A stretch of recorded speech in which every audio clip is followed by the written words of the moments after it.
متاسفانه د موږ درې ګاونډي هیوادونه په نوبت سره په یوه هیواد کې د داعش لپاره بشري قوه تیارېږي، افراد تیارېږي چې موږ تاسې ولیدل چې د نړۍ په بېلابېلو برخو کې پیښې ترسره کړې.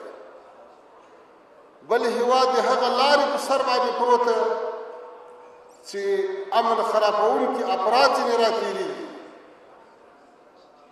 او بل هیواد بیا په خپله خاوره کې دوی ته د مرکزیت د تمویل د پلان جوړونې مراکز ورکړي دي. که دا درې سره هیوادونه خپل مسؤلیت ادا کړي، په افغانستان کې هیڅ مشکل نشته، بلکې په سیمه کې مشکل نشته.